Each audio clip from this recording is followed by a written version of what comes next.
Hello प्यारे बच्चों, नमस्कार। कैसे हैं आप सभी? एक बार बता दीजिए कि आवाज़ की क्वालिटी और वीडियो की क्वालिटी सब चीज़ ठीक है। आप सब कैसे हैं? बिल्कुल स्वस्थ एंड मस्त है कि नहीं? और जैसे आपको पता है कि क्लास हमारा रेगुलर स्टार्ट हो चुका है, क्योंकि शाम में भी हम लोग का क्लास हुआ था और आज सुबह में भी आपका क्लास हो रहा है। तो आज की क्लास में हम लोग क्लास 12th का बायोलॉजी पढ़ने वाले हैं। और बायोलॉजी में क्या पढ़ने वाले हैं? तो प्यारे बच्चों, टॉप मॉडल का जो सब्जेक्टिव होता है ना, जो आपके एग्जामों में बार बार आता है, वही सब क्वेश्चन हम लोग करने जा रहे हैं। तो फटाफट से एक बार वीडियो को शेयर कर दीजिए और बता दीजिए कि सब चीज़ ठीक है, आवाज़ की क्वालिटी, वीडियो की क्वालिटी सब चीज़ ठीक है कि नहीं है। फटाफट से एक बार आप लोग क्लियर कर दीजिए, ताकि आज का जो सेशन है, आज का जो क्लास है, उसको शुरू कर दिया जाए। क्योंकि आज के क्लास में आपको पता है कि बायो सब्जेक्टिव होने वाला है। तो जितने भी सारे बच्चे हैं ना, पहली बार आए हैं चैनल पे, तो फटाफट से चैनल को सब्सक्राइब करके बेल आइकन को प्रेस करके ऑल पे कर लीजिए, ठीक है। और जितने बच्चे अभी तक लाइक नहीं किए हैं वीडियो को, तो एक बार आप लोग लाइक भी कर दीजिए। जितने सारे बच्चे फटाफट से लाइक कर दीजिए। और जितने सारे बच्चे व्हाट्सएप ग्रुप में नहीं जुड़े हैं, तो नंबर नोट कीजिए मेरा 9135742024, ठीक है। आप इस पे मैसेज करके फटाफट से व्हाट्सएप ग्रुप को ज्वाइन कर सकते हैं। और ये व्हाट्सएप ग्रुप आपके लिए बहुत ही ज़्यादा इंपॉर्टेंट है। इसमें लाइव क्लास का लिंक, यूट्यूब चैनल का लिंक, प्यारे बच्चों, सब चीज़ इसमें मिलेगा। ऑनलाइन टेस्ट हो रहा है, उसको भी यहाँ पे बतलाया जाएगा कि हाँ ऑनलाइन टेस्ट चल रहा है और आज ऑनलाइन टेस्ट हो रहा है, कैसे देना है आपको, ये सारी चीज़ें हम आपको बताएंगे, ठीक है। तो क्या क्या करना है, कैसे ऑनलाइन टेस्ट देना है, सारी चीज़ हम आपको बताएंगे। तो वीडियो को शुरू से लेकर अंत तक आप देखते रहिएगा, ठीक। तो चलिए प्यारे बच्चों, शुरू करते हैं। जितने सारे बच्चे एक बार फटाफट से यस बोलिए, ताकि क्लास को शुरू कर दिया जाए। और आपका मिस हुआ है क्लास 2 से 3 दिन, उसको रिकवर भी करना है, ठीक है। और प्यारे बच्चों, जून खत्म हो गया, जुलाई हो गया, जुलाई भी स्टार्ट हो गया।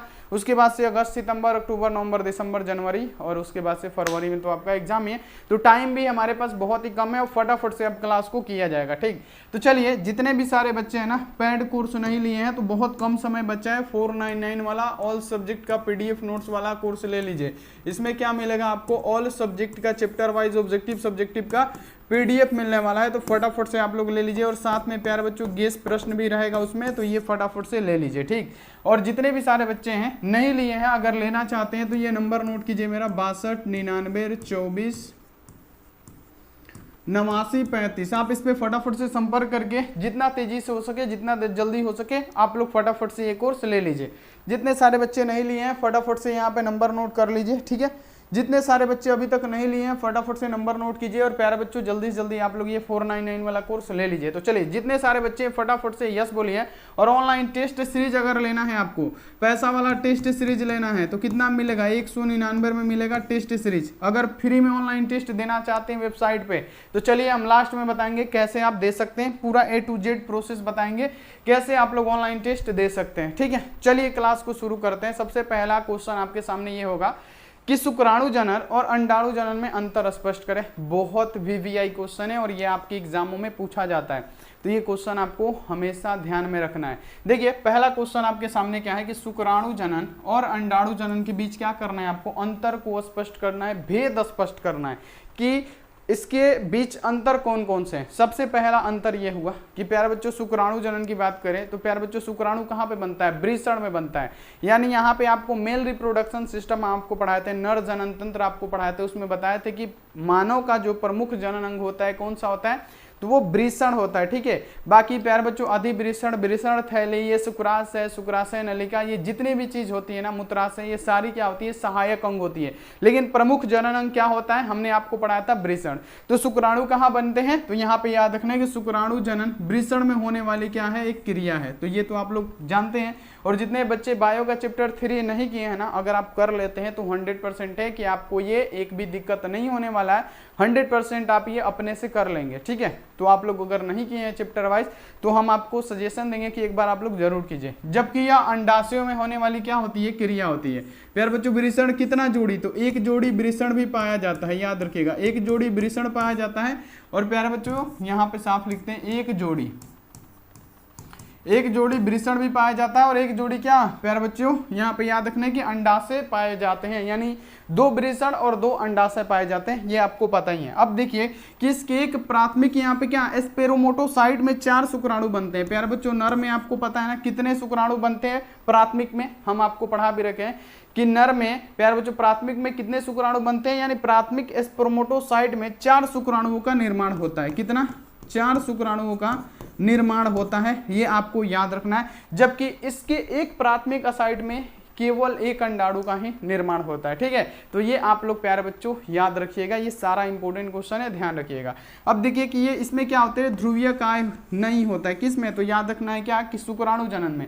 शुक्राणु जनन में क्या होता है, ध्रुवीय काय नहीं होता है, जबकि क्या होगा अंडाणु जनन में इसमें ध्रुवीय काय होगा। तो यहाँ पे आपको याद रखने की इसमें ध्रुवीय काय क्या होगा, उपस्थित रहेगा, जबकि उसमें ध्रुवीय काय अनुपस्थित रहेगा, ये आपको लिखना है। दूसरा है कि इसमें अपेक्षाकृत कम समय प्यारे बच्चों क्या होता है, लगता है, यानी अपेक्षा के अनुसार इसमें कम समय लगता है, लेकिन इसमें अपेक्षा के अनुसार ज्यादा समय लगता है। किसमें, तो अंडाणु जनन में। तो इतना हमारा क्या हो गया, भेद स्पष्ट हो गया, अंतर स्पष्ट हो गया। तो यही क्वेश्चन है, इसमें आप अपने से भी लिख सकते हैं कि वृषण में क्या होता है, शुक्राणुओं का निर्माण होता है, जबकि अंडाशयों में क्या होता है, अंडाणु का निर्माण होता है। और वृषण हमारे 2 जोड़ी पाए जाते हैं, मतलब 2 जोड़ी बोल रहे हैं, 1 जोड़ी पाए जाते हैं, जबकि हमारे अंडाशय जो होते हैं जिसमें अंडाणु बनते हैं वो भी 1 जोड़ी ही पाया जाता है। बहुत सारी चीज अपने से आप बना के लिख सकते हैं, क्योंकि प्यारे बच्चों बहुत डिटेल में आपको हम क्या बताए हैं, नर जनन तंत्र मादा जनन तंत्र बता चुके हैं। तो उसमें से आप बहुत सारी चीजें आप लोग लिख सकते हैं। आप ऐसे भी लिख सकते हैं कि शुक्राणु हमारे अधिवृषण में परिपक्व होते हैं, है ना। कहाँ पे परिपक्व होते हैं, यहाँ पे शुक्राणु, तो अधिवृषण में शुक्राणु क्या होते हैं, परिपक्व होते हैं, जबकि बनते हैं वृषण में, फिर आते हैं अधिवृषण में परिपक्व होते हैं। फिर प्यारे बच्चों शुक्रवाहिका नली द्वारा शुक्राशय तक जाते हैं, और शुक्राशय में उनको क्या पोषण प्रदान होता है। ठीक है, फिर यहाँ पे निषेचन की क्रिया के द्वारा मूत्र मार्ग द्वारा क्या होते हैं, निकल जाते हैं। बहुत अच्छी तरीके से हम आपको बता चुके हैं। वैसे ही हम आपको फीमेल रिप्रोडक्शन सिस्टम भी बता चुके हैं, तो उसमें से भी लिख दीजिएगा तो कोई दिक्कत नहीं होगा। तो पहला क्वेश्चन क्लियर हो गया, एक बार बता दीजिए, पहला क्वेश्चन क्लियर हो गया। ठीक है, अब देखिए पूछा जा रहा है कि शुक्राणुओं के मध्य भाग में क्या पाया जाता है। ये बहुत इंपॉर्टेंट क्वेश्चन है बाबू, हम आपको ये ऑब्जेक्टिव में भी करा चुके हैं कि शुक्राणुओं के मध्य भाग में क्या पाया जाता है। तो जैसे प्यारे बच्चों आप लोगों ने देखा होगा कि जो शुक्राणु का ये जो ऊपर का हिस्सा होता है ना, ऐसे ऐसे ऐसे जो टोपी नुमा संरचना होती है, क्या होता है, एक क्रोमोसोम होता है। ठीक है, ये जो टोपी नुमा संरचना होती है ये क्या होती है प्यारे बच्चों, ये एक क्रोमोसोम होती है। ठीक है, और इसके मध्य भाग में एक बात किया जाए कि शुक्राणु का जो मध्य भाग है इसमें क्या पाया जाता है, तो इसके मध्य भाग में पाया जाता है माइटोकॉन्ड्रिया।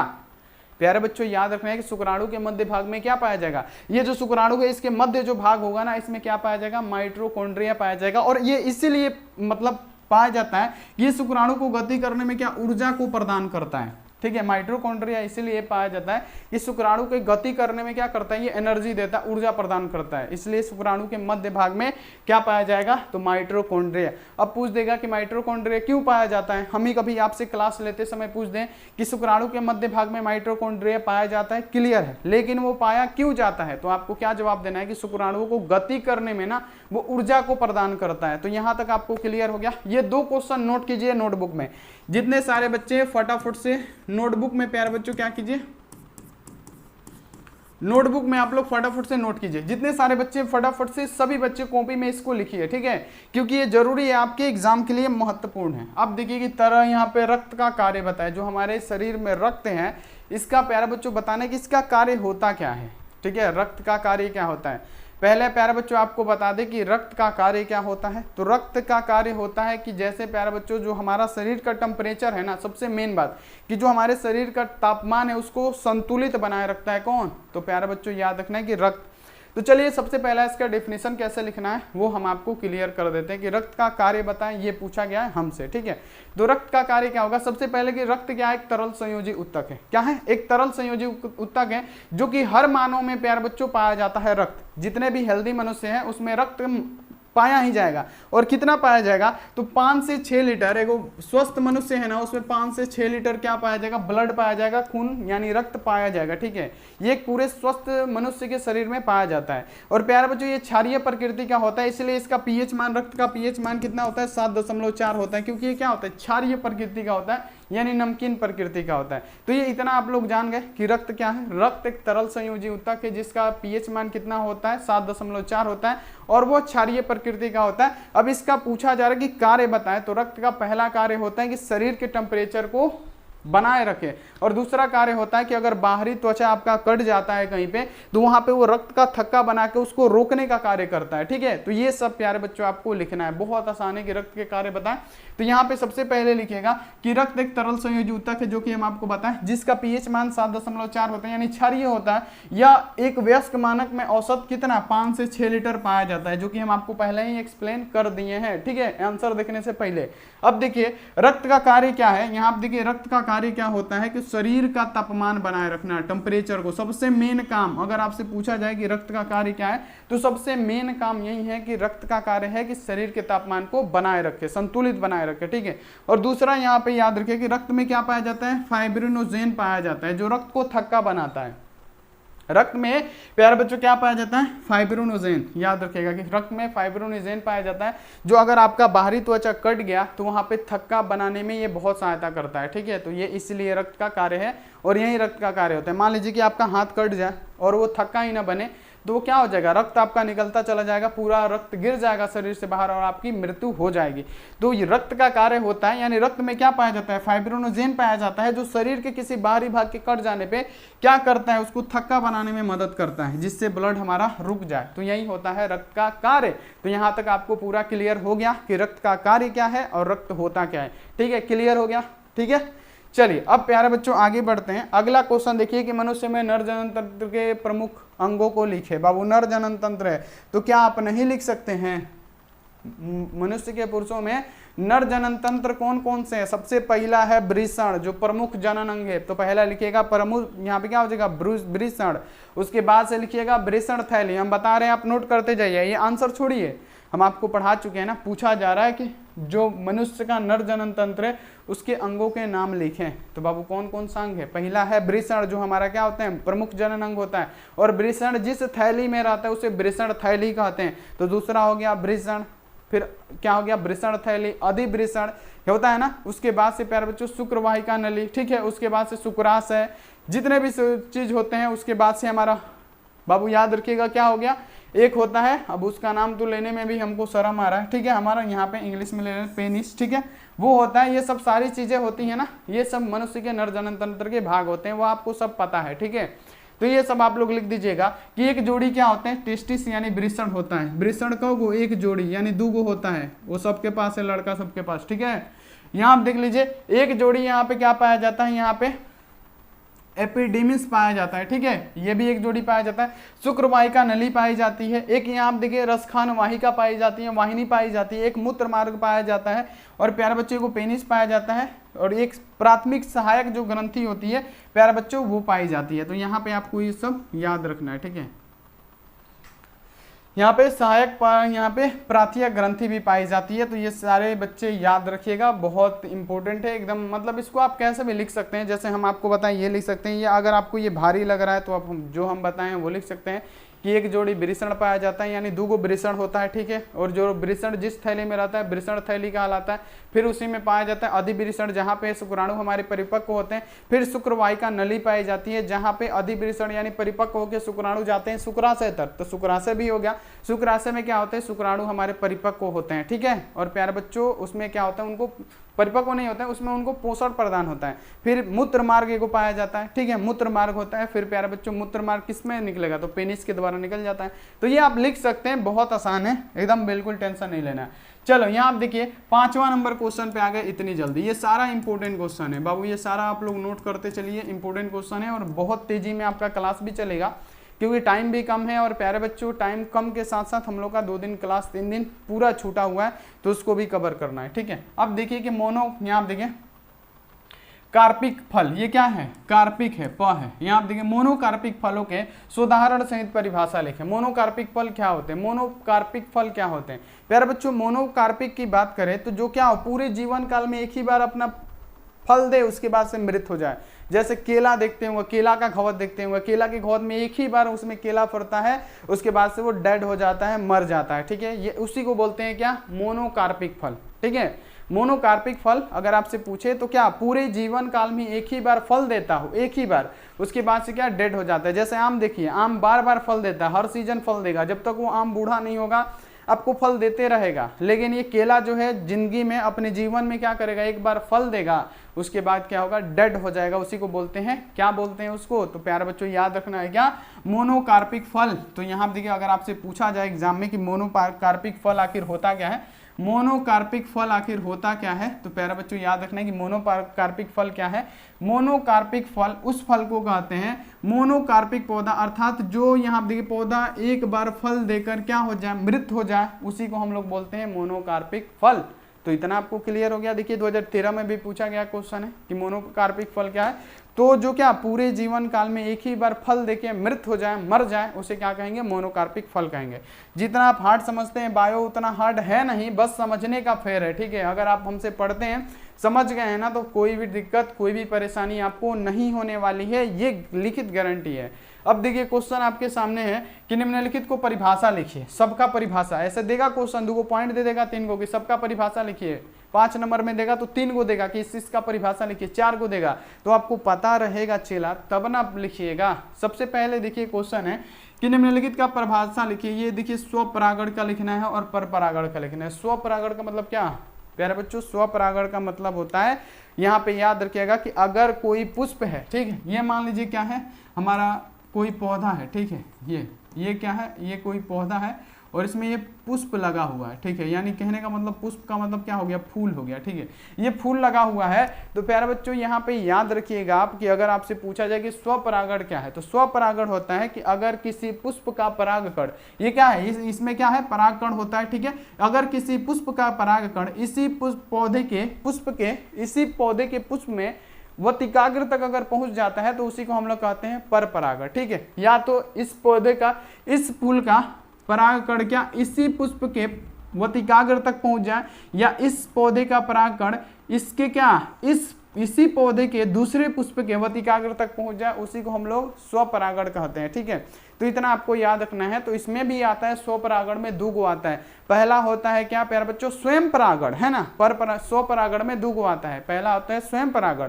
स्वयं परागण क्या होता है, हम आपको समझाते थे कि अगर यहाँ पे कोई पौधा लगा हुआ है, ठीक है, यहाँ पे कोई पौधा है, इसमें क्या है, ये फूल लगा हुआ है, ठीक है, यहाँ पे भी क्या है, एक फूल है, ठीक है। अब देखिए कि स्वपरागण तो हमने पढ़ लिया। अब स्वपरागण में 2 गो कंडीशन आता है, 2 प्रकार का होता है। एक होता है स्वयं परागण, एगो यहाँ पे होता है प्यारे बच्चों क्या, एगो होता है प्यारे बच्चों स्वयं परागण, और दूसरा एगो होता है, रुकिए अभी दिमाग में नहीं आ रहा है, सजात परागण, ठीक है, सजात परागण होता है। तो स्वयं परागण क्या होता है, स्वयं परागण यानी इस पुष्प का वतिकाग्र, यहाँ पे याद रखिएगा, इस पुष्प का परागकण इसी पुष्प के वतिकाग्र तक अगर पहुंचता है तो प्यारे बच्चों उसे क्या कहेंगे, स्वयं परागण। यानी उसी पुष्प का वतिकाग्र, यानी कहने का मतलब उसी पुष्प का परागकण उसी पुष्प के वतिकाग्र तक पहुंच जाए तो उसे क्या कहेंगे, स्वयं परागण कहेंगे। अब यहाँ पे देख लीजिए कि यहाँ पे अगर बात किया जाए, यहाँ पे सभी बच्चे ध्यान में रखिएगा कि अगर मान लीजिए यहाँ पे बात किया जाए कि ये मान लीजिए हमारा पुष्प लगा हुआ है, तो इस पुष्प का परागकण इसी पौधे के दूसरे पुष्प के वतिकाग्र तक अगर पहुंचता है तो उसे बोलते हैं सजात परागण। लेकिन ये किस में आता है, स्वपरागण के अंतर्गत ही आता है, ठीक है।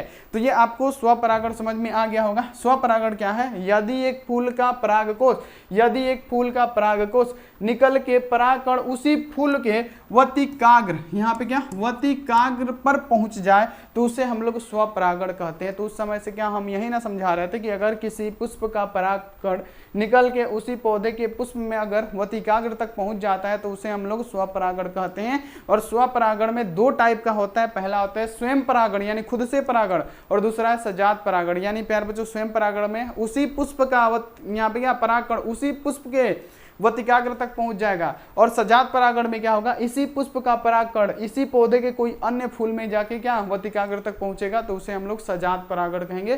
तो यहाँ पे आपको पूरा का पूरा ये समझ में आ गया होगा, पूरा यहाँ पे आपको ये समझ में आ गया होगा कि आखिर ये स्वपरागण है क्या, है ना। स्वपरागण यहाँ पे आपको समझ में आ गया होगा। चलिए इतना आपको क्लियर हो गया होगा, इतना तो हम जानते हैं कि इतना क्लियर हो गया होगा। चलिए इतना क्लियर हो गया होगा, ये हमको पता है, स्वपरागण आपको क्लियर हो गया, ठीक है। अब चलिए अब आगे बढ़िए। अब देखिए, अब यहाँ पे देख लीजिए कि परपरागण क्या है। परपरागण क्या होता है यहाँ पे समझिएगा आप लोग, सभी बच्चे यहाँ पे परपरागण को समझिएगा। स्वपरागण तो समझ लिए, परपरागण का यहाँ पे देखिए, ये क्या है, कोई पौधा है, ठीक है। इसमें क्या हुआ है, यहाँ पे पुष्प लगा हुआ है, मान लीजिए यहाँ पे ये पुष्प है इसका, ठीक है, और यहाँ पे भी एगो क्या है, पुष्प है, एक ही जाति का पुष्प है, ठीक है। फिर यहाँ पे वही मान लीजिए ये भी कमल, यहाँ पे गुलाब का है, ठीक है, ये गुलाब का पौधा है, ठीक है। यहाँ पे भी हम क्या बना रहे हैं, गुलाब ही बना रहे हैं, ठीक है। ये पौधा हो गया, इसमें क्या हो गया, पुष्प हमारा निकला हुआ है, ठीक है। ये भी क्या है, हमारा पुष्प है, ठीक है। अब देखिए परपरागण क्या होता है, हम आपको बता रहे हैं। परपरागण अगर आपसे पूछे तो परपरागण क्या होता है, इस पौधे का, ये भी क्या है, सबसे पहले ये भी हमारा गुलाब है, ये भी गुलाब का पौधा है, ठीक है। अब देखिए यहाँ पे अब यहाँ आप देखिए इस पौधे का परागकण इसी जाति के दूसरे पौधे के वतिकाग्र तक पहुंच जाए, है ना। याद रखिएगा पर परागण की बात करें तो पर परागण क्या होता है, अगर किसी यहाँ देखिए दोनों एक ही जाति का पुष्प है, जैसे दोनों गुलाबे का पौधा है, ठीक है, तो क्या होगा एक पौधे में क्या एक फूल का परागकण दूसरे पौधे के किसी फूल के वतिकाग्र तक अगर आपसे पहुंच जाता है तो प्यारे बच्चों उसे बोलते हैं पर परागण। अब ये किसी के भी माध्यम से पहुंच सकता है, एक पौधा से दूसरे पौधे में जाना, यानी इस पौधे का फूल क्या हो रहा है, इसमें का जो परागकण है वो उड़ के आ रहा है, चाहे कीड़ा लेके आ रहा है, चाहे कुछ भी कर रहा है, इस पौधे के फूल के वतिकाग्र तक पहुंच रहा है, उसी को हम लोग पर परागण कहेंगे। तो ये किसके द्वारा हो सकता है, ये प्यारे बच्चों हवा चला तो इसका यहाँ पे पर परागण आके इसमें क्या हो गया, परागकण इसके वतिकाग्र तक पहुंचा, तो ये हवा हो गया प्यारे बच्चों, जल हो गया, कीड़ा हो गया, ये बहुत सारी ऐसी चीजें होते हैं, चमगादड़ होते हैं, बहुत सारा चीज होता है जिसके द्वारा ये आ सकता है। जल के द्वारा भी आ सकता है, चींटियों के द्वारा आ सकता है, पानी के द्वारा आ सकता है, किसी के भी द्वारा आ सकता है, तो उसी को हम लोग पर परागण कहते हैं। तो यहाँ तक आपको समझ में आ गया होगा। जैसे देखिए यहाँ पे हम आपको समझाना चाहते हैं कि ये पर परागण क्या होता है, ठीक है।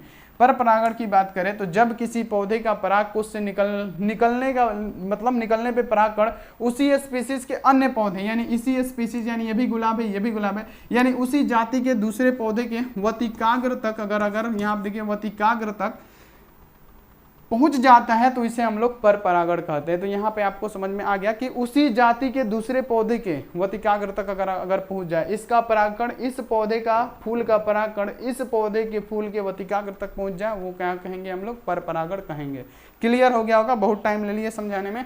अब देखिए कीट परागण वाले पौधों की विशेषता लिखे। कीट परागण यानी कीटों के जो इसमें परागण होगा, यानी प्यारे बच्चों कीटों के द्वारा परागण होगा का मतलब क्या, ये मान लीजिए कि हमारा पहला पौधा है गुलाब का, ठीक है, ये हमने बना दिया गुलाब, ठीक है, ये हमने बना दिया प्यारे बच्चों क्या, गुलाब, ये हमने गुलाब बना दिया। यहाँ पे भी हमने एक छोटा सा गुलाब यानी उसी जाति का दूसरा पौधा यहाँ पे हमने बना दिया, ये भी क्या है, हमारा गुलाब ही है, ठीक है, ये भी हमारा गुलाब का पौधा है। मान लीजिए दोनों गुलाब है, तो आपका पूछा जा रहा है कि वायु परागित पौधे की विशेषता क्या है। सबसे पहले वायु परागण आपको जान लेना है कि वायु परागण होता क्या है। तो इसमें क्या होगा, इस गुलाब के पौधे के यहाँ पे पुष्प का जो परागकण होगा ना, इसका ये जो परागकण होगा ना, हवा से क्या होगा, इस पुष्प के यानी इस पौधे के किसी पुष्प के वतिकाग्र तक अगर पहुंच गया तो उसे कहेंगे वायु द्वारा, तो उसे कहेंगे वायु परागण। अगर ये वायु के द्वारा हो रहा है तो वायु परागण, जल के द्वारा हो रहा है तो जल परागण, ठीक है, इतना आपको क्लियर हो गया।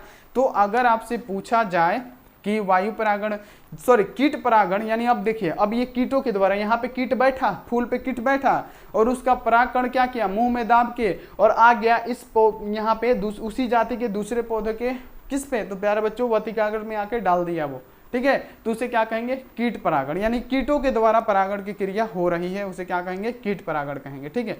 तो प्यारे बच्चों कीट परागण पौधों के जो अगर आपसे पूछा जाए कि उसका मतलब उसका होना क्या चाहिए, पूछा जा रहा है कि विशेषता आखिर होना क्या चाहिए, अगर जितने भी कीट परागण पुष्प हैं उनकी विशेषता क्या होना चाहिए, तो पहला तो प्यारे बच्चों क्या होगा, वो आकर्षक होते हैं। पहली बात कि जिससे क्या हो जाए, कीट क्या करे, कीट उसकी तरफ जाए, इतना सुंदर हो, इतना आकर्षक हो, सुगंध हो उसमें कि कीट क्या करे, जानबूझ के जाए उस पौधे के पास, क्योंकि पौधा जो फूल है कीट परागण जितने भी पुष्प मतलब फूल है उसमें क्या होना चाहिए, आकर्षित, रंग बिरंगे होते हैं, आकर्षित होते हैं, उसमें सुगंध होता है, तभी तो कीट जाते हैं उसके पास, ठीक है।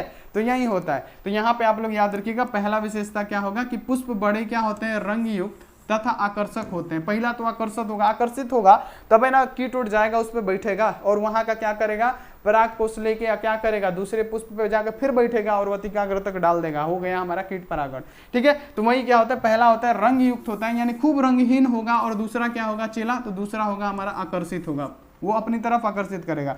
पुष्प की पंखुड़ियां बड़ी होती है, ठीक है, बहुत बड़ा बड़ा उसका पुष्प होता है, ठीक है। छोटी होने की स्थिति में पुष्प के अन्य भाग से बड़े आकर्षक हो जाते हैं। यहाँ आप देखिए, जैसे यहाँ पे याद रखिएगा, पेनोसाइटिया की पत्ती फूल वाले भाग में अंशतः पूर्ण रंगीन होते हैं, यानी छोट भी होगा तो बहुत सुंदर होगा, कहने का यही मतलब है, ठीक है, याद रखिएगा। अब देखिए, एक फूल एक साथ गुच्छे में खिलते हैं। याद रखिएगा कि जितने भी कीट परागर पुष्प होते हैं क्या होगा, जो छोटे फूल होंगे ना वो एक साथ एक गुच्छे में ही फूलेंगे, गुच्छा में फूलता है। अगर छोटे भी हैं, पंखुड़ियाँ बड़ी तो होती हैं, अगर कोई फूल छोटा भी है तो वो अकेला नहीं होगा, वो गुच्छा में ही होगा। ये आपको याद रखना है। यहाँ पे याद रखेंगे संयुक्त होकर एक सिरा बनाती है। उदाहरण के लिए सूर्यमुखी, सूर्यमुखी का फूल देखें ना, उसमें बहुत सारा होता है, गुच्छा बना के खिलता है। ठीक है, अब देखिए इसके खिलने का एक खास वक्त होता है। इसके खिलने का क्या होता है, एक खास वक्त होता है। परागकर्ता भी उसमें क्या रहता है, उपस्थित रहता है। ठीक है, ये भी आपको याद रखना है।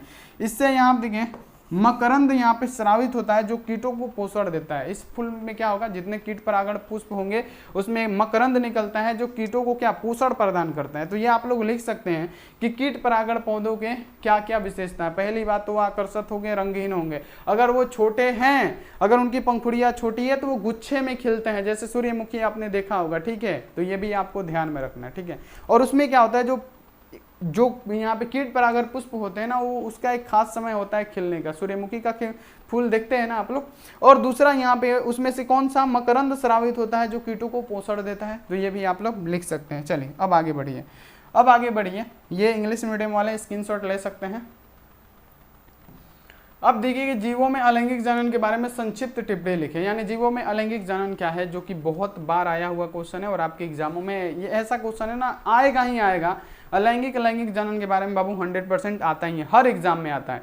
तो ये आप लोग याद रखिएगा, ध्यान में रखिएगा। अलैंगिक जनन के बारे में टिप्पणी लिखें। अलैंगिक जनन क्या होता है, जनन के दो प्रकार होते हैं। पहला होता है अलैंगिक, दूसरा होता है लैंगिक। अलैंगिक में क्या होता है, केवल एकल जननांग भाग ले, वैसी जनन की वैसी प्रक्रिया जिसमें एकल जननांग भाग ले, या तो एक पुरुष भाग ले या तो स्त्री भाग ले। इसमें पुरुष और स्त्री दोनों एक साथ भाग नहीं ले सकते हैं, उसी को क्या बोलेंगे, अलैंगिक जनन बोलेंगे। यानी जनन की एक ऐसी प्रक्रिया जिसमें केवल एकल जननांग भाग ले, उसे क्या कहेंगे प्यारे बच्चों, अलैंगिक जनन कहेंगे।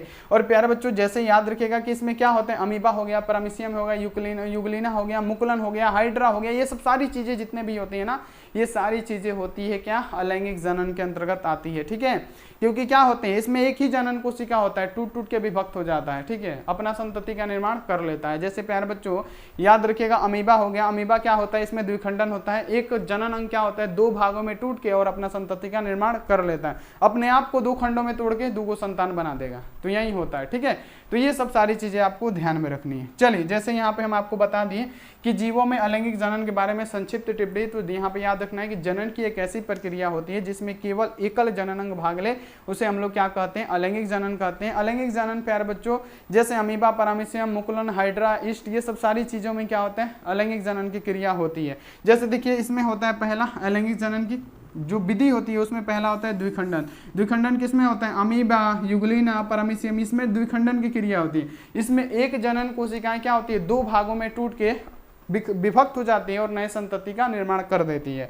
अब देखिए बहुखंडन क्या हो गया, जैसे प्लाज्मोडियम। बहुखंडन में क्या होगा, एक जनन कोशिका, ये मान लीजिए कोई जनन कोशिका है। ठीक है, अब ये क्या करेगा, अपने आप को बहुत सारे से खंडों में विभक्त कर देगा और इसका हर एक खंड क्या करेगा प्यारे बच्चों, नया संतान, मतलब नया संतान बन जाएगा। यानी अपने आप को चार पांच मतलब बहुत सारे टुकड़ों में विभक्त कर देना और हर टुकड़ा एक संतान हो जाएगा। तो वही होता है। ठीक है, वही होता है बहुखंडन। ठीक है, अब देखिए मुकुलन। मुकुलन का मतलब क्या, मुकुल होना, किसी भी चीज में मान लीजिए कुछ मुकुल हुआ। ठीक है, मुकुलन, मुकुल का मतलब क्या है, ये मान लीजिए कि प्यारे बच्चों कोई पौधा है। ठीक है, ये कोई पौधा है, इसमें से क्या हुआ, हल्का सा कुछ मुकुल हुआ। ठीक है, अब ये क्या होता गया, अब ये बड़ा होता गया, इसमें से निकल के प्यारे बच्चों ये बड़ा होता गया। ठीक है, अब क्या हुआ, एक परिस्थिति ऐसी आई कि ये इससे अलग हो गया, ये जो छोटा सा पौधा है ना, ये अलग हो गया। तो यही होता है मुकुलन, जो हाइड्रा में पाया जाता है ना। तो याद रखिएगा, जैसे ईस्ट हो गया, हाइड्रा हो गया, ये सब जितने भी हैं, ये सब क्या होते हैं, इसमें मुकुलन पाया जाता है। तो यही अलैंगिक, ये 2 नंबर का क्वेश्चन है, तो इतना ही लिखिएगा, बहुत है इतना। ठीक है,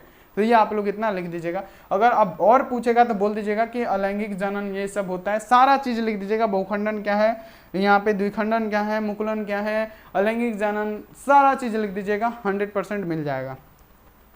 चलिए फटाफट से बच्चे स्क्रीनशॉट लीजिए, इंग्लिश मीडियम वाले बच्चे फटाफट से स्क्रीनशॉट लीजिए और फटाफट से क्लास कीजिए। और बच्चे लाइक नहीं किए हैं, शेयर नहीं किए हैं, तो फटाफट से कर दीजिए। अब देखिए कि अलैंगिक जनन मुकुलन से आप क्या समझते हैं? अलैंगिक जनन में मुकुलन पूछा गया। अलैंगिक जनन के बारे में अभी बता रहे थे तो उसमें मुकुलन भी बताए थे कि मुकुलन क्या होता है, यानी मुकुल होना। देखिए यहाँ पे मुकुल निकला, फिर यहाँ पे ये बड़ा होता गया, अब ये इससे भी बड़ा हो गया। एक दिन आया कि क्या हो गया, ये प्यारे बच्चों क्या हो गया, ये पुत्रा हाइड्रा हो गया, यानी क्या, इससे ये अलग होके अपना खुद का बना लिया, यानी जिसमें से निकला उसी से अलग होके अपना एगो अलग हो गया, यानी अलग हो गया, यानी ये इसका संतान हो गया वो। ठीक है, तो यही होता है, कुछ नहीं होता है। यहाँ पे लिखना है कि अलैंगिक जनन यानी मुकुलन से आप क्या समझते हैं, उसका मतलब सुधारण लिखिए। तो लिखना है कि मुकुलन एक प्रकार की अलैंगिक जनन की क्रिया है। हमने बताया, यहाँ पे ध्यान रखिए कि जो मुकुलन हमारा होता है प्यारे बच्चों, ये जो मुकुलन है, ये जो यहाँ पे ध्यान दीजिएगा आप लोग, ये जो मुकुलन है ये क्या है, अलैंगिक जनन ही ना है, क्योंकि हम लोग अलैंगिक जनन के बारे में पढ़ रहे हैं। देखिए, तो ये जो मुकुलन है एक अलैंगिक जनन की क्रिया है। इस विधि में शरीर का एक छोटा सा भाग उभरा हुआ, मतलब उभरा बाहर की ओर निकलने लगता है, यानी शरीर का एक छोटा सा भाग, देखिए यहाँ पे मुकुल हो रहा है हल्का सा, फिर क्या हो रहा है, ये बड़ा हो रहा है, बड़ा होते होते क्या, इसी से ये अलग हो जाता है और वो अपना देखने लगता है और ये अपना देखने लगता है, यानी इसका संतान उत्पन्न हो जाता है। वही होता है मुकुलन। सिंपल सा लिखना है, शरीर का एक छोटा सा उभरा हुआ भाग क्या निकलता है और बड़ा हो जाता है, और यह धीरे धीरे बड़ा होकर क्या होता है, जनक जीवों से अलग हो जाता है, यानी उससे ये अलग हो जाता है। तो वही होता है क्या प्यारा बच्चों, याद रखना है मुकुलन। जैसे हाइड्रा ईस्ट में इसी प्रकार होगा, ये हाइड्रा का हमने चित्र बनाया कि हाइड्रा में से एक मुकुल हुआ, ये बड़ा होता गया, बड़ा होते होते ये इससे अलग हो गया, है ना, यानी ये हाइड्रा इसका संतान उत्पन्न कर दिया, अपना संतान उत्पन्न कर दिया, यानी अपने ही शरीर में से निकला और इतना बड़ा बड़ा होते होते वो अलग हो जाएगा, है ना, उससे, तो यानी इसका ये संतान उत्पन्न हो गया। ठीक है, तो ये ऐसे ही आप लोग याद रखिएगा। अब देखिए कि क्लोन या एक पुंज की परिभाषा बताइए। एक पुंज या क्लोन क्या है, आकारकीय तथा अनुवांशिकीय रूप से जो समान जीव होते हैं, एक समान जीव होते हैं, उन्हीं को कहा जाता है क्लोन, और क्लोन को ही कहा जाता है एक पुंज। ठीक है, अगर आपसे पूछा जाए कि एक पुंज क्या है और क्लोन क्या है, अभी इसका हानि भी बताना है ना, एक एक लाभ या एक हानि भी बताना है आपको। तो सबसे पहले एक पुंज या क्लोन क्या है, तो आकारकीय तथा अनुवांशिकीय रूप से जो भी समान जीव होंगे उसी को क्या कहेंगे, क्लोन कहेंगे। तो सबसे पहला यहाँ पे डेफिनेशन लिखना है, आकार की तथा अनुवांशिकीय रूप से समान जीवों को ही क्लोन कहते हैं और क्लोन को ही एक पुंज कहा जाता है, ध्यान में रखिएगा। अर्थात जिसका आकार और अनुवांशिक गुण समान रहे क्लोन कहा जाएगा या एक पुंज कहा जाएगा।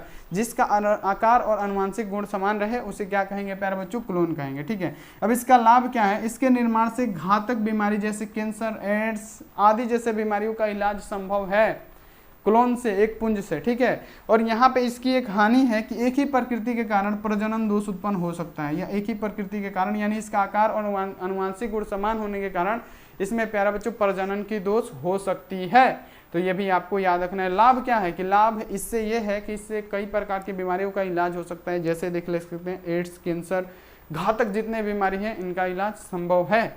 और दूसरा क्या है कि इससे प्रजनन दोष हो सकता है, क्योंकि आकारकीय तथा अनुवांशिकीय रूप से इसमें समान गुण पाए जाते हैं इसी कारण से। ठीक है, तो ये आप लोग ध्यान में रखिएगा। जल्दी आप लोग इंग्लिश मीडियम वाले स्क्रीनशॉट ले सकते हैं। अब चलिए द्विखंडन तथा बहुखंडन को उदाहरण के साथ समझाएं। 2022 का ही क्वेश्चन है, ज़्यादा दूर नहीं है, आपका 2025 में एग्जाम है और 2022 का ही क्वेश्चन है कि द्विखंडन और बहुखंडन होता क्या है। द्विखंडन का मतलब क्या है, एक जनन कोशिका दो खंडों में टूट के विभक्त हो जाए उसे हम लोग द्विखंडन कहते हैं। ठीक है, जैसे अमीबा हो गया, पैरामीशियम हो गया, ये सारी चीजों में द्विखंडन की क्रिया पाई जाती है। द्विखंडन क्या है, जिसमें एक जनन कोशिका दो खंडों में टूट के विभक्त हो जाए। जैसे अमीबा देख लीजिए, ये एक हमारा जनन कोशिका है, ये जनन कोशिका आप देखिए दो खंडों में टूटना स्टार्ट हो रहा है, एक खंड यहाँ पे, एक खंड यहाँ पे। ठीक है, अब प्यार बच्चों ये और टूटना स्टार्ट हो रहा है, एक खंड यहाँ पे, एक खंड यहाँ पे, अभी टूटा नहीं है, और लास्ट में क्या हो गया, ये यहाँ से कट करके अलग हो गया, ये इसका नया संतान, ये भी नया संतान। तो ऐसे ही ये क्या करता है, अपना संतान उत्पन्न करता है, यानी अपने आप को तोड़ के दो खंडों में दो संतान बना दिया। अब फिर इसको भी प्यार बच्चों यहाँ पे मुकुलन में जनन कैसे होगा, अब ये क्या करेगा, ये भी अपने आप को दो खंडों में तोड़ के नई संतति का निर्माण कर देगा। तो यही होता है द्विखंडन। ठीक है, जैसे देखिए किसके अंतर्गत एक जनन कोशिका दो समान भागों में बट जाती है। देखिए बट गई, जिन्हें संतति कोशिकाएं कहते हैं। प्रत्येक संतति कोशिकाएं पोषण प्राप्त कर आकारकी में वृद्धि कर पुनः जनक के समान वयस्क बन जाती हैं, जैसे हमारी अमीबा, युगलिना, पैरामीशियम, ये सारे होते हैं। तो द्विखंडन आपको समझ में आ गया। कि जिसमें एक जनन कोशिकाएं दो भागों में टूट के विभक्त हो जाती है, फिर प्यारे बच्चों क्या करते हैं, अपनी संतति को निर्माण कर देती है ये, ठीक है। यानी ये इसका नया संतति बन गया, ठीक है, ये दोनों नया संतति है। अब फिर ये क्या करेंगे, बड़ा होके ये भी अपना ऐसे ही संतति बनाएंगे, है ना, संतान बनाएंगे, तो ऐसे ही होता है। तो ये आप लोग समझ गए। अब बहुखंडन इसी में है कि बहुखंडन क्या है। तो इस प्रकार के अलैंगिक जनन एक प्यारे बच्चों कोशिका क्या होती है, बहुखंडन, जिसमें क्या एक जनन कोशिका बहुत सारे खंडों में टूट के विभक्त हो जाए। द्विखंडन में 2 खंडों में टूट रहा था, लेकिन बहुखंडन में बहुत सारे खंडों में टूट जाएगा। यहाँ पे देख लीजिए, जैसे प्लाज्मोडियम हमारा एक एग्जाम्पल है, यहाँ पे दिखा रहे हैं आपको किस प्रकार के अलैंगिक जनन, एक जनन कोशिका अनेक संतति में उत्पन्न हो जाता है। ये देखिए, ये एक जनन कोशिका है, ये क्या है, एक जनन कोशिका है, और ये क्या हो रहा है, बहुत सारे ऐसे खंडों में क्या होगा, टूटेगा, ठीक है। अब ये टूट रहा है, टूटा नहीं है, बहुत सारे ऐसे खंडों में टूट रहा है, और एक ऐसा टाइम आएगा कि ये सब अलग हो जाएंगे, जितने खंड ये बने हैं ना, सारे के सारे अलग हो जाएंगे, और ये सारा इसका क्या है, संतति है ना, इसके संतान है। यानी अपने आप को बहुत सारे खंडों में तोड़ के वो विभक्त हो जा रहा है, बढ़ जा रहा है, अलग अलग संतति बना दे रहा है। तो यही होता है क्या, बहुखंडन, जैसे प्लाज्मोडियम हो गया। देखिए, बहुखंडन एक प्रकार का अलैंगिक जनन है, इसमें एक जनन कोशिकाएं अनेक संतति को उत्पन्न करती है, यानी एक जनन कोशिकाएं टूट के बहुत सारे खंडों में विभक्त हो जाती है और नए संतति का निर्माण कर देती है, तो उसी क्या कहते हैं, बहुखंडन कहते हैं। अब देखिए, अलैंगिक जनन तथा लैंगिक जनन में सुधारण सहित अंतर स्पष्ट करें। तो प्यारे बच्चों, इसका आप लोग अंतर, इतना आसान क्वेश्चन है, लेकिन ये पूछा जाता है बार बार कि अलैंगिक जनन और लैंगिक जनन में अंतर लिखे। तो अलैंगिक जनन क्या होता है, जिसमें एकल जननांग भाग ले। लैंगिक जनन में क्या होता है, जिसमें डबल जननांग भाग ले, यानी पुरुष और स्त्री दोनों भाग ले। अलैंगिक जनन क्या होता है प्यारे बच्चों, लैंगिक जनन की अपेक्षा सरल होता है, जबकि लैंगिक जनन क्या होता है, अलैंगिक जनन की अपेक्षा हार्ड होता है, ठीक है। तो प्यारे बच्चों, ये भी आपको ध्यान में रखना है। और जो अलैंगिक जनन की क्रिया होती है जल्दी हो जाती है, लेकिन लैंगिक जनन की क्रिया के पूर्ण होने में समय लगता है। ये सारा इसमें लिखा तो नहीं होगा, वो हम अपने मन से बता रहे हैं, वो भी लिख सकते हैं, ठीक है। तो ये आप लोग ध्यान में रखिएगा। देखिए, पहला है कि यह जनन तेजी से तथा सरल होती है, कौन, अलैंगिक जनन। प्यारे बच्चों, ये भी लिख सकते हैं, जो बताए हैं वो भी लिख सकते हैं कि अलैंगिक जनन सबसे पहले लिखिएगा कि अलैंगिक जनन में एकल जननांग भाग लेता है, जबकि लैंगिक जनन में मतलब डबल जननांग भाग लेता है, 2 जननांग भाग लेता है। जनन की ऐसी प्रक्रिया जिसमें डबल जननांग भाग ले, 2 जननांग भाग ले, उसे लैंगिक जनन कहेंगे, ठीक है। अब लिखिएगा कि जो अलैंगिक जनन होता है ना, लैंगिक जनन की अपेक्षा में सरल होता है, ठीक है, जबकि जो लैंगिक जनन होता है अलैंगिक जनन की अपेक्षा में हार्ड होता है। अब लिखिएगा कि जो लैंगिक जनन है उसको पूरा करने में कम समय लगता है, जबकि जो लैंगिक जनन है उसको पूरा होने में समय लगता है, ठीक है। तो ऐसे भी लिख सकते हैं आप लोग, ठीक। तो पहला लिख लीजिए कि यह जनन तेजी तथा सरल विधि से हो जाएगा। यहाँ पे देखिए कि इसमें केवल यहाँ पे क्या, क्लोन पाए जाते हैं, ठीक है, पहला हो गया। अब देखिए, यह कायिकी कोशिका में पाया जाता है, कौन, अलैंगिक जनन, ये कायिक कोशिका में पाया जाता है। यह जनन की धीमी तथा जटिल विधि होती है, ये भी आप लोग लिख सकते हैं, ठीक है। इनमें केवल एक ही प्राणी का योगदान होता है। प्यारे बच्चों, इसमें बहुत सारे, यानी इनमें 2 प्राणियों का योगदान होता है। यह जनन कोशिका में पाया जाता है, ये भी लिख सकते हैं। यहाँ देखिए, इसके युग्मक निर्माण व युग्मक संलयन की क्रिया नहीं होती, क्योंकि ये प्यारे बच्चों एकल जनन से होगा, तो इसमें युग्मक नहीं बनेंगे, जबकि प्यारे बच्चों इसमें क्या होगा, युग्मक का निर्माण होगा और युग्मक संलयन होगा। जब नर जनन शुक्राणु और मादा जनन अंडाणु आपस में संयोग करेंगे तो युग्मनज का निर्माण करेंगे, भ्रूणपोष बनाएंगे। लेकिन इसमें तो केवल एक ही जननांग भाग लेगा, तो इसमें युग्मक का निर्माण नहीं होगा, यानी युग्मक संलयन नहीं होगा, जबकि लैंगिक में होगा। बहुत सारा, आप चाहेंगे तो 20-20 को इसका यहाँ पे अंतर लिख सकते हैं, तो आपके अपने ऊपर है, अगर आप समझे हैं तो आप लिख सकते हैं, ठीक है। चलिए अब आगे बढ़ते हैं। अगला क्वेश्चन, अगला है कि जीवन अवधि क्या होता है, लाइफ स्पेन क्या होता है बाबू, जीवन अवधि।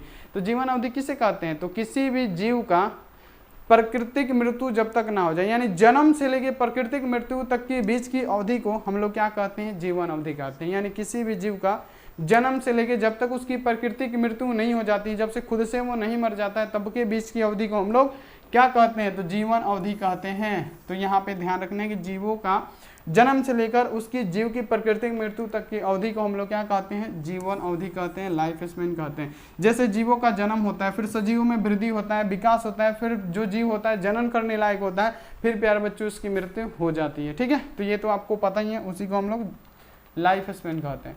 अब देखिए, पुष्प में दल का कार्य क्या होता है, पुष्पों में दल का, बाबू दल हम आपको बता चुके हैं ना, दल क्या है। 17, 12, 15 का ये क्वेश्चन है कि पुष्पों में दल का कार्य क्या होता है। दल का मतलब क्या, हमने आपको पुष्प का संरचना बताया था, ये पुष्पमरंती है, और प्यारे बच्चों ये क्या है, हमारा पुष्पासन है, और प्यारे बच्चों ये क्या होता है, हमारा बाह्य दलपुंज होता है, ये बाह्य दलपुंज होता है। अब दलपुंज का कार्य पूछा जा रहा है, तो बाबू आपको पता है ना दलपुंज क्या होता है, आपको पता है ना दलपुंज क्या होता है। दलपुंज ये है, जैसे पंखुड़ी हो गया इसका, ये क्या है दलपुंज, ये क्या है प्यारे बच्चों दलपुंज होता है, ठीक है, ये दलपुंज होता है। फिर क्या होता है इसमें, चलिए अब पुष्पी बना देते हैं। फिर क्या होता है इसमें, ये प्यारे बच्चों परागकोश होते हैं, परागण होते हैं, ठीक है। अब यहाँ पे इसमें क्या होता है ये भी आपको जानना तो जरूरी है ना।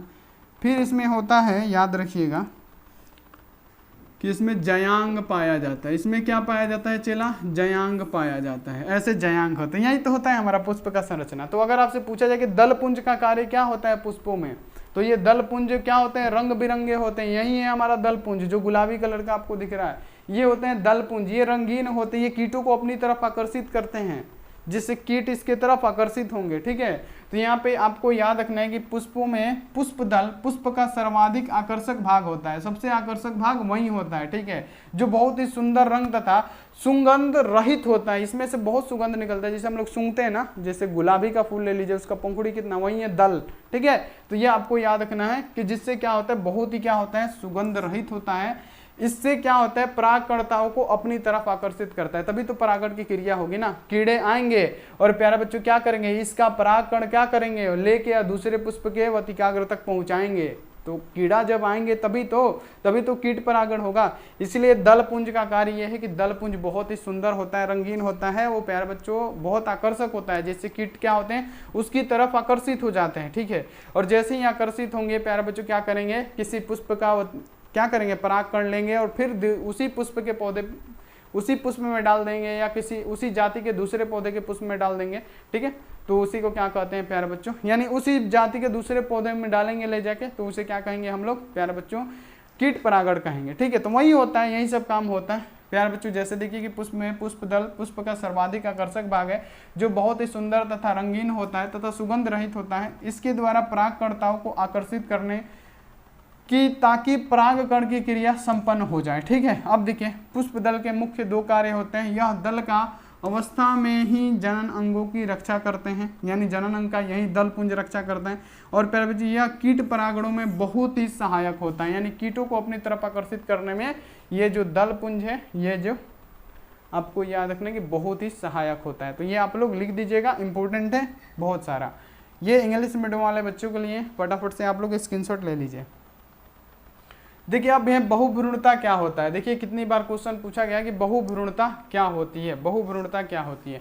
देखिए बहुभ्रूणता क्या होता है, किसी एक बीज में एक से अधिक भ्रूण का विकास होने की क्रिया। किसी एक बीज में, याद रखिएगा, किसी एक बीज में क्या एक से अधिक भ्रूण का अगर विकास हो रहा है तो उसी प्रक्रिया को हम लोग बहुभ्रूणता कहेंगे। अब इससे आसान डेफिनेशन कहीं नहीं मिलेगा कि किसी एक बीज में एक से अधिक भ्रूण का अगर विकास हो रहा है तो उसे हम लोग क्या कहेंगे, बहुभ्रूणता कहेंगे, बहुभ्रूणता कहेंगे, ठीक है। कभी कभी तो बीजांड में एक से अधिक भ्रूण कोष होने पे भी बहुभ्रूणता विकास हो जाता है। तो ये प्यारे बच्चों छोटा सा इसको लंबा करने के लिए लिख दिए हैं, तो आप लोग ऐसे लिख सकते हैं। तो ये था बायो का प्यारे बच्चों आपका सब्जेक्टिव का क्लास। तो आप लोग एक बार बता दीजिए कि ये क्लास कैसा लगा, और फटाफट से चैनल पे पहले ही बनाए हैं तो फटाफट से सब्सक्राइब करके बेल आइकन को प्रेस करके ऑल पे कर लीजिए, ठीक है। और जितने सारे बच्चे हैं फटाफट से आप लोग 199 यानी 499 वाला कोर्स नहीं लिए हैं, तो जितना तेजी से हो सके फटाफट से आप लोग 499 वाला कोर्स भी ले सकते हैं, जल्दी जल्दी ले लीजिए। जितने सारे बच्चे हैं फटाफट से 199 वाला कोर्स फटाफट आप लोग ले लीजिए। ये आपके लिए बहुत ज़्यादा इंपॉर्टेंट है, टाइम भी कम है, तो जल्दी से जल्दी आप लोग 499 वाला कोर्स ले लीजिए, जिसमें आपको ऑल सब्जेक्ट का चैप्टर वाइज ऑब्जेक्टिव सब्जेक्टिव सब चीज़ मिलने वाला है। तो जल्दी जल्दी आप लोग ले लीजिए, नंबर नोट कीजिए। अब चलिए हम बताते हैं कि आप लोग ऑनलाइन टेस्ट कैसे दे सकते हैं, ठीक है। ऑनलाइन टेस्ट देने के लिए आपको क्या करना है, सबसे पहले आपको क्या करना है, अपने फ़ोन में गूगल होता है, क्रोम होता है, किसी को भी ओपन कर लीजिए। सबसे पहले ओपन करना है और यहाँ पे सर्च बार देगा, आपको लिखना है आस्क बोर्ड, ASK, और यहाँ पे लिखना है BOARD, आस्क बोर्ड लिखना है। आस्क बोर्ड सर्च कर देना है ऐसे, ठीक है। जैसे ही आप आस्क बोर्ड सर्च करेंगे ना, देखिएगा यहाँ पे आपके सामने एक पेज खुल जाएगा, इसको बड़ा कर लेने दीजिए। यहाँ पे सामने आपका एक पेज खुल जाएगा, ठीक है, जहाँ पे प्यारे बच्चों यहाँ पे लिखेगा आस्क बोर्ड ऑफिशियल, ठीक है। अगर एप्लीकेशन डाउनलोड नहीं की है तो इसको डाउनलोड कर लीजिए। एक और होगा प्यारे बच्चों नीचे वेबसाइट, ठीक है, टेलीग्राम भी है और भी वेबसाइट है। तो यहाँ पे सबसे पहले आपको क्या करना है, जैसे जैसे बता रहे हैं वैसे वैसे कीजिएगा, ऑनलाइन टेस्ट आप लोग दे पाइएगा। आस्क बोर्ड ऑफिशियल लिखा है ना, जो आस्क बोर्ड ऑफिशियल, याद रखिएगा, आस्क बोर्ड सर्च कीजिएगा, आएगा आस्क बोर्ड ऑफिशियल, इसी पे आपको एक बार क्लिक करना है, ठीक है। जैसे ही आप लोग इस पे एक बार क्लिक कीजिएगा ऐसा खुल जाएगा आपके सामने, ठीक है। ऐसा खुलेगा, सामने आपको दिख रहा होगा यहाँ पे ऑनलाइन टेस्ट, सामने ही आपके फोन में दिखेगा, आपको इसी पे एक बार क्लिक करना है, ठीक है।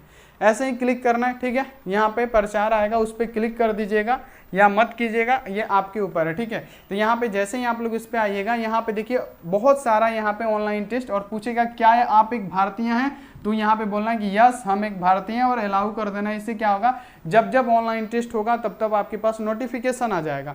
तो यहाँ पे देखिए जैसे फिजिक्स का चैप्टर 2 का, और सुबह में दूसरा, अभी यहाँ पे अभी जस्ट यहाँ पे क्या हो रहा है, दूसरा यहाँ पे टेस्ट चल रहा है, ठीक है, हिंदी का टेस्ट चल रहा है। तो आइए हिंदी का टेस्ट देने। तो यहाँ पे क्या करना है, जैसे इसी पे आपको क्लिक करना है, आपको दिख जाएगा हिंदी का टेस्ट। उसके बाद से क्या करना है, ऐसे नीचे आना है, नीचे आएगा एक पीला कलर का बॉक्स देगा, ठीक है, बॉक्स देगा, यहाँ पे स्टार्ट का बटन देगा, और यहाँ पे आपका अपना नाम पूछेगा। यहाँ पे जैसे आप लोग अपना नाम डालिएगा, जैसे हम यहाँ पे आस्क बोर्ड डाल देते हैं, आप अपना नाम डाल के नेक्स्ट कर दीजिएगा। और देखिए यहाँ पे 25 क्वेश्चन है और यहाँ पे 11 मिनट टाइम है, 11:30 मिनट। तो आप आइए और ये टेस्ट दे दीजिए। जैसे फ्लक्स घनत्व का मात्रक टेस्ला, हमने टेस्ला किया, सही हो गया, फिर यहाँ पे नेक्स्ट कर देना, ठीक है। तो यहाँ पे ऐसे ही आपको क्या करना है, आके टेस्ट देना है। तो आइए फटाफट से ऑनलाइन टेस्ट दीजिए, और यहाँ पे लास्ट में आपको स्कोर दिखा देगा। तो थैंक यू सो मच, मिलते हैं दोपहर वाली क्लास में। आप लोग अपना ध्यान रखिए, मन लगा के पढ़ाई कीजिए। Take care and bye.